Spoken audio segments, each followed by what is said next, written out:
창세기 4장에 가인은 자기를 심으로 아벨은 믿음으로 제물을 드렸다고 배웠습니다. 그런데 창세기 4장 4절에 아벨은 양의 첫 새끼를 드렸다고 나오고 창세기 4장 3절에 가인은 땅의 소산을 드렸다고 나오지 첫 소산인지는 기록되어 있지 않습니다. 혹 가인의 제사가 받아들여지지 않은 것이 첫 소산을 드리지 않아서일까요? 저희가 하나님께 11조나 헌금을 드릴 때 각자의 생활에 필요한 돈을 먼저 제하고 드리는 경우가 있는데 이럴 경우에 가인에게 그리 하셨던 것처럼 연락되지 않는 것인지 궁금합니다. 연구를 많이 하신 것 같아요. 이게 참 중요한 질문입니다. 우리 내용 잘 알고 있죠. 창세기 4장에 가인은 자기를 심으로 드리고 아벨은 믿음으로 제물을 드렸다고 배웠습니다. 왜냐하면 성경이 그렇게 해석하고 있는 거예요. 히브리 11장에 분명히 말씀하기를 믿음으로 아벨은 가인보다 더 나은 제사를 하나님께 드림으로 의로운 자라 하시는 증거를 얻었으니 하나님이 그 예물에 대하여 증거하심이라. 저가 죽었으나 믿음으로서 오히려 말하느니라. 그 말씀 나오잖아요. 그러면 이제 아벨은 믿음이라는 게 있었다 그 말입니다. 그런데 아벨은 믿음이 있었는데 가인은 믿음이 없었어요. 믿음이 없는 상태로 드리는 것은 행위와 열심으로 드리는 것이 확실한 겁니다. 그렇잖아요. 그래서 여기에 아벨은 양의 첫 새끼로 드렸다고 나오는데 가인은 땅의 소산, 첫 소산인지 아닌지 그게 중요한 게 아니고 피가 있냐 없냐가 중요한 거예요. 피가. 그래서 하나님께서 아벨을 받으신 이유가 그게 하나님 말씀에 따라서 하나님이 아담 하와를 위해서 짐승을 죽이신 것처럼요 자신도 대신 죽이는 길을 택한 거라고요. 그리고 창세기에 보면은 노아 방주에 들어갈 때 정결한 짐승은 7상 집어넣습니다. 한 상씩 들어갔는 대신에 정결한 짐승은 7상입니다. 정결한 짐승은 제사용입니다. 제사용. 양, 염소, 송아지, 비둘기 이런 겁니다. 그래서 노아 홍수 이후에 노아가 정결한 짐승 중에 취해서 제사 드리잖아요. 그러니까 벌써 노아 홍수 전에 필사가 있었던 거예요. 하나님께 나아가는 길은 대신 죽이는 길밖에 없다는 걸 확실히 아는 겁니다. 그래서 아벨은 짐승을 죽여서 피를 드림으로써 하나님께 제사 드렸는데 이것은 짐승이 죽는 것처럼 먼 훗날 예수님이 죽는 것을 염두에 두고 이렇게 하신 겁니다. 그걸 전제하고 한 거예요. 그런데 아벨은 자기 행위에 기대해서 드린 겁니다. 그래서 주님께서 안 받으신 거예요. 그런데 이제 이걸 가인의 제사가 받아들여지지 않은 것이 첫 소산을 드리지 않았을까요? 아닙니다. 그거는요. 그런데 이제 그 다음에 저희가 하나님께 11조나 헌금을 드릴 때 각자의 생활에 필요한 돈을 먼저 제하고 드리는 경우가 있는데 이럴 경우에 가인에게 그리 하시던 것처럼 연락되지 않은 것인지 궁금합니다. 이게 참 중요한 질문입니다. 구원 문제는 인간의 어떤 무슨 행위 정도 그런 것이 아닙니다. 구원 문제는 정확히 짐승을 정확히 죽여야 되는 거예요. 그 수밖에 없는, 이건 절대 기준인 겁니다. 천국 가는 것은 양털과 매실을 섞으면 안 되는 거예요. 오로지 대신 죽는 죽음에 딱 기대야만 되는 거고 다른 방법이 없는 겁니다. 그래서 구원 안 받은 사람이 구원되는 길은 행위와 믿음이 섞여 있으면 안 되는 거예요. 안 되고 정확히 피에 의지해서 주님의 완전한 홍도에 딱 기대해서만 구원받는 겁니다. 그건 절대 기준인 겁니다. 그런데 이 뒤에 질문은 저희가 하나님께 11조나 헌금을 드릴 때 각자의 생활에 필요한 돈을 먼저 제하고 드리는 경우가 있는데 이럴 경우에 가인에게 그리하시던 것처럼 연락되지 않은 것인지 궁금합니다. 지금 창세기 4장은 구원에 대한 문제입니다. 구원에 대한 문제는 생활에 필요한 돈을 제하고 드리는 거라든가 이런 거하고 지금 다른 문제, 전혀 다른 문제인 거예요. 구원은 이건 절대적인 기준인 겁니다. 구원 이후에 신앙 생활에 관계되는 것은 조금 다른 겁니다. 구원 받은 사람이 이제 신앙생활하는 속에서 지금 자매님 질문하신 자매인지 형제인지 모르겠는데 몰라요. 갑자기 말이 자매라고 나왔는데 이거 자매가 질문했는가요? 할 때 모르겠어요. 아무래도 자매님 같은데 모르겠습니다. 어쨌든 간에 그래서 여기에 연락되는 문제를 중요하게 생각한다고 말입니다. 하나님이 아벨을 기쁘게 연락하신 것처럼 우리 신앙생활 속에서도 주님이 자기 신앙생활이 연락되기를 바라는 이 간절한 마음이 있는 분이 있은 겁니다. 구원받은 이후에 주님이 기쁘시게 받으시는 문제가 참 중요한 질문이잖아요. 그리고 우리가 헌금 생활에 대해서도 일상생활에 대해서도 주님이 기쁘게 받으시는 것도 있고 안 받으시는 것도 있을 거 아니에요. 그러니까 이 문제가 참 중요한 질문이 되는 겁니다. 같이 한번 생각을 해보시겠습니다. 여기에 10편, 19편 찾겠습니다.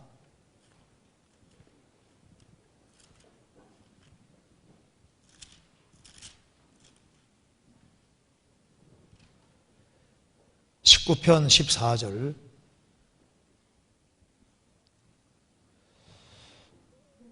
나의 반석이시오 나의 구속자이신 여호와여 내 입의 말과 마음의 묵상이 주의 앞에 연락되기를 원하나이다. 구원을 받은 사람은 다윗처럼 나의 반석이시오 나의 구속자이신 여호와여 주님이 나의 반석이시고 나의 구원자가 되고 나를 구속해 준 것을 확실히 깨우친 사람은 일상생활이 하나님이 기쁘게 받아주시기를 원하지 않습니까? 그렇기 때문에 내 입의 말, 마음의 묵상이 주의 앞에 기쁘게 받아들여지기 원하나이다. 그래서 이 말대로 입의 말이 하나님이 받으신 즉 한 것도 있고 받지 못할 것도 있습니다. 우리가 말하는 것도 정말 조심해야 될 이유가 입의 말이 연락될 수도 있는 거예요. 그리고 마음의 묵상이 주의 앞에 연락되기를 원하나이다. 이 마음으로 주님에 대해서 묵상하고 주님에 대해 생각하고 주님께 찬송하는 것들 이런 것들이 주님께 마음의 묵상도 주님이 연락하는 것이 될 수도 있고 그렇지 않을 것도 될 수 있습니다. 우리 말도 주님이 기쁘게 받으실 것도 있고 받지 못할 것도 있는 거예요. 막 그리스도인들이 막 성질 내고 화를 내고 막 욕을 하고 하면 그 주님 받으시겠습니까? 아니잖아요. 그러니까 그 앞에 11절에 또 주의 종이 이로 경계를 받고 이를 지킴으로 상이 크니이다. 그래서 바른 마음으로 행하는 것들 또 하나님 말씀을 지켜가는 것들을 하나님이 받아주시는 것이 상이 되고 연락이 되는 겁니다. 또 특별히 여러 가지 어떤 곤란과 어려움을 잘 통과하는 것들을 주님이 그런 걸 기쁘게 받으시죠. 그런데 우리 구원 문제는 절대적인 기준이기 때문에 인간은 불완전하기 때문에 절대적인 기준에 도달할 수가 없어요. 그렇기 때문에 예수님의 완전한 공로에 의지하는 것처럼 아벨이 양을 대신 죽인 것처럼 예수님의 완전한 죽으심과 부활하심 여기만 딱 기대는 수밖에 없는 겁니다. 그런데 구원받은 이후에 신앙생활은 이제 신앙생활 속에서 이제 우리가 주님이 어떤 것을 받으시냐 이걸 아주 깊이 생각할 필요가 있습니다. 왜? 신앙생활이 물어 돌아가면 안 되지 않습니까? 주님이 어떤 것을 받으실까?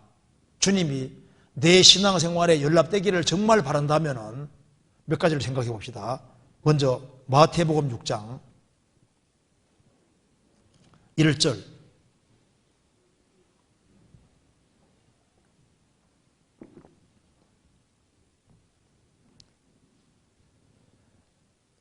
사람에게 보이려고 그들 앞에서 너희 의를 행치 않도록 주의하라.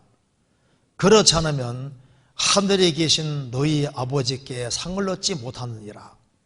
그러므로 구제할 때 외식하는 자가 사람에게 영광을 얻으려고 회당과 거리에 사는 것 같이 너희 앞에 나팔을 불지 말라. 진실로 너희에게 이르노니 저희는 자기 상을 이미 받았느니라. 너는 구제할 때 오른손이 하는 것을 왼손이 모르게 하여 내 구제함이 은밀하게 하라. 은밀한 중에 보시는 너희 아버지가 갚으시리라. 그러니까 신앙의 동기가 주님 중심이 되어야 된다고 말입니다. 그래서 사람에게 보이려고 그들 앞에서 너희 의를 행치 않도록 주의하라.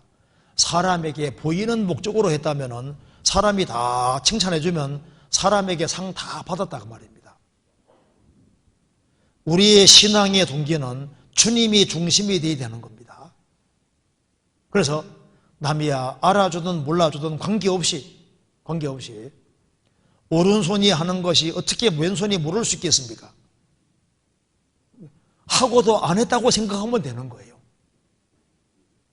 하고 생색내지 않고 마땅히 할 것을 했다고 생각하면은 오른손이 하는 것을 왼손이 모르게 하는 겁니다. 원래부터 당연히 해야 되는 거니까. 그래서 먼저는 신앙의 동기가 주님 중심이 되기를 힘써야 됩니다.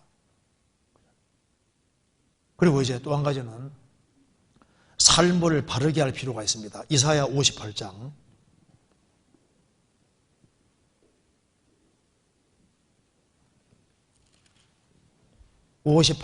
4절 보시겠습니다.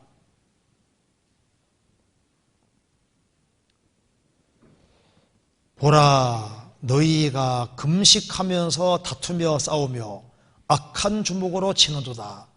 너희의 오늘 금식하는 것이 너희 목소리로 상달케 하려는 것이 아니라 이것이 어찌 나의 기뻐하는 금식이 되겠으며 이것이 어찌 사람이 그 마음을 괴롭게 하는 날이 되겠느냐. 그 머리를 갈대같이 숙이고 굵은 배와 재를 펴는 것이 어찌 금식이라 하겠으며 여호와께 연락될 날이라 하겠느냐. 너희들이 행동을 그렇게 하면서 너희들이 금식한다고 하는데 이게 진짜 금식이 되겠느냐, 내가 기뻐하는 금식이 되겠느냐. 행동을 바르게 하면서 해야 될 것이 아니냐. 차라리 금식을 하지 말고 6절에 말한 대로 나의 기뻐하는 금식은 차라리 흉악의 결박을 풀어주며 멍에의 줄을 끌어주며 압제당하는 자를 자유케 하며 모든 멍에를 꺾는 것이 아니겠느냐. 행동을 바르게 하는 것이 더 하나님이 더 기뻐하는 금식이 되는 것이 아니겠느냐. 그리고 하나님을 경외하는 상태로 할 필요가 있습니다. 성경 말라기서 1장 보시겠습니다.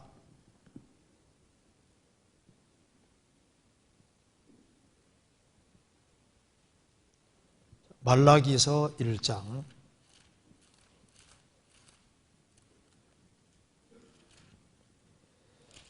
1장 6절입니다.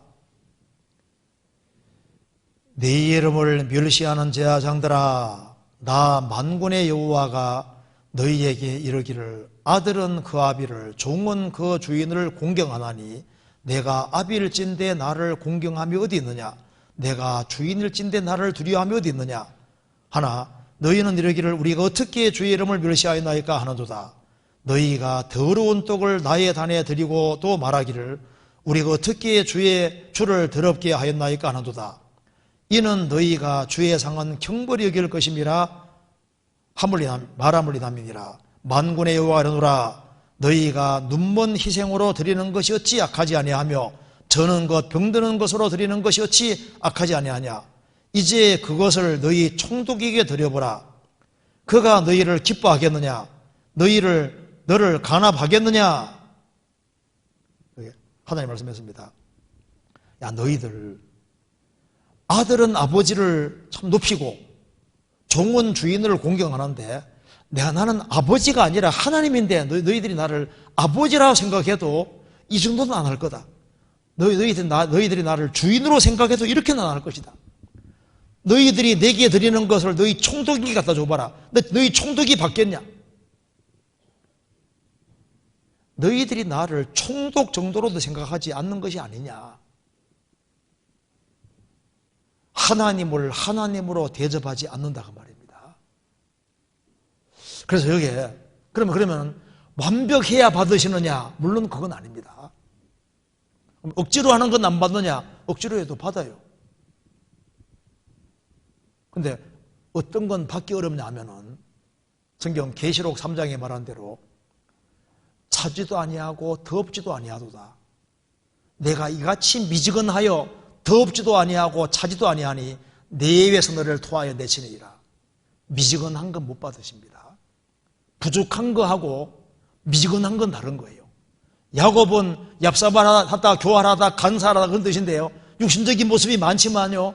그렇지만 그는 마음속에 열정이 있습니다. 하나님을 사랑하는 마음이 있는 거예요. 주님 받으시고 그를 훈련시키고 귀하게 만드셨잖아요. 그런데 미지근하면은 이거는 합당치 않은 겁니다. 마음이 식은 것은 이건 합당치 않은 거예요.